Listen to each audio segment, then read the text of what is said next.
Assalamualaikum warahmatullahi wabarakatuh. Kita ketemu lagi dalam mata pelajaran tematik. Nah, sekarang materinya tentang menyusun cerita, menentukan ide pokok, organ gerak hewan vertebrata dan evertebrata. Nah, sekarang tentang menyusun cerita. Bagaimana kita menyusun cerita? Kita harus menentukan ide pokok dalam setiap paragraf. Nah, contohnya di sini ada gambar Ahmad yang sedang berkunjung ke kandang kelinci patogar. Contohnya paragraf pertama. Pada sore hari, Ahmad sedang berkunjung ke rumah Pak Togar. Dia melihat kandang kelinci. Terus paragraf keduanya menceritakan organ kelinci. Contohnya kelinci mempunyai bulu yang tebal dan organ gerak kelinci adalah kaki. Mempunyai 4 kaki. Atau di sini ada sebuah cerita tentang gerakan kupu-kupu.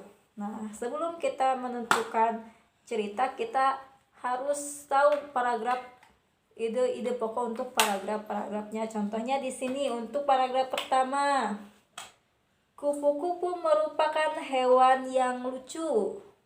Nah, ini ide pokoknya. Terus ke sini ada kalimat pengembang. Warnanya indah dan menarik. Banyak orang menyukai kupu-kupu. Ia terbang hingga pada bunga-bunga. Badannya kecil tetapi memiliki sayap lebar.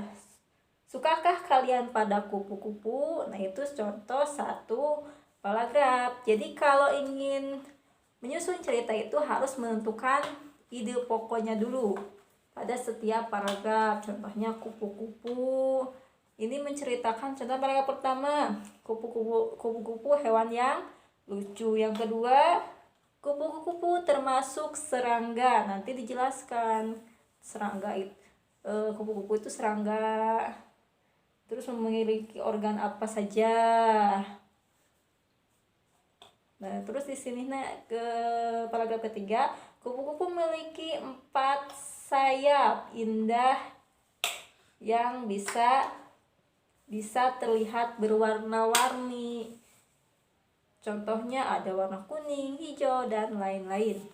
Jadi intinya untuk menyusun cerita itu harus menentukan ide pokok dalam suatu bacaan. Nah, ide pokok itu ada di awal paragraf atau di akhir paragraf. Nah, sekarang masuk ke organ gerak hewan vertebrata dan evertebrata. Nah, kemarin kita membahas tentang hewan vertebrata dan evertebrata. Kalau hewan vertebrata yang memiliki tulang belakang, contohnya ikan, kodok, reptil, burung, singa, dan lain-lain. Terus evertebrata di sini ada kupu-kupu, bintang laut, cacing, ubur-ubur, dan lain-lain. Nah, bagaimana kita membedakannya? Contohnya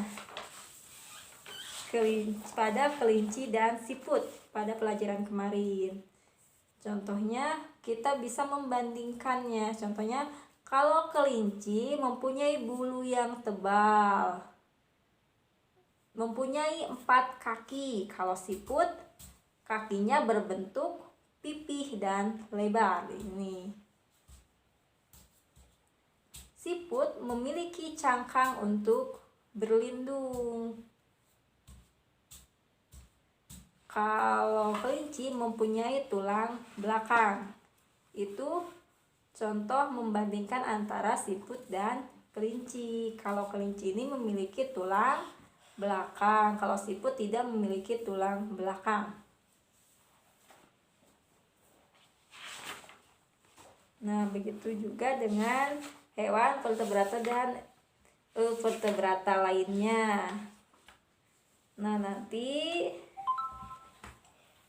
kalian bandingkan hewan vertebrata dan evertebrata. Yang dibandingkannya contohnya tadi, kelinci mempunyai 4 kaki. Kalau siput kakinya berbentuk pipi. Penjelasannya ini organ gerak dan lain-lain. Nah, ini contoh model sederhana hewan vertebrata dan evertebrata dari lilin atau plestisin dan lain-lain. Nah, sampai sini kalian harus menguasai. Apakah kalian sudah bisa membuat sebuah cerita? Apakah kalian sudah bisa menentukan ide pokok dalam suatu bacaan? Dan apakah kalian bisa menyebutkan organ gerak hewan vertebrata dan evertebrata? Nah, untuk pelajaran sekarang cukupkan sekian. Assalamualaikum warahmatullahi wabarakatuh. Apabila ada pertanyaan, kalian bisa kirimkan saran atau pesan. Sampai jumpa di mata pelajaran berikutnya.